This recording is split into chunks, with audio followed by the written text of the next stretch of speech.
Human Rights Watch fustige le fait que rien n'a vraiment avancé dans l'affaire 3 ans plus tard.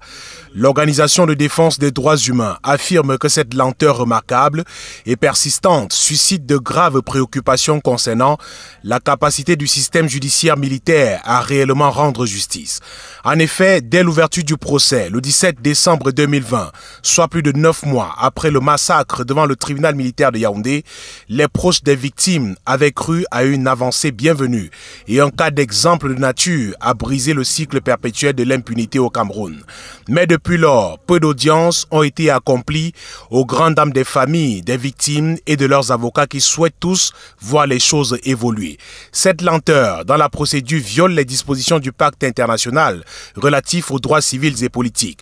Son article 14 dispose entre autres que toute personne a droit à ce que sa cause soit entendue équitablement et publiquement par un tribunal compétent, indépendant et impartial établi par la loi.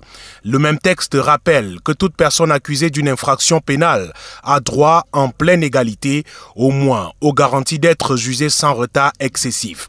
À Yaoundé, l'on tente de justifier l'extrême lenteur par la recherche d'autres témoins en complément d'enquête dans l'affaire.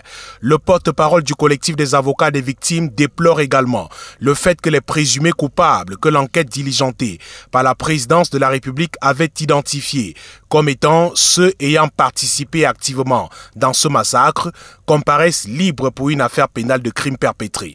En outre, le communiqué de Human Rights Watch dénonce le fait que le procès se tienne à Yaoundé, à 450 km d'un Garbou, une situation qui aura pour effet, selon l'institution, de limiter voire d'empêcher l'accès et la participation des familles, des victimes et des témoins potentiels, une autre violation de leurs droits, dénonce l'Organisation de défense des droits humains.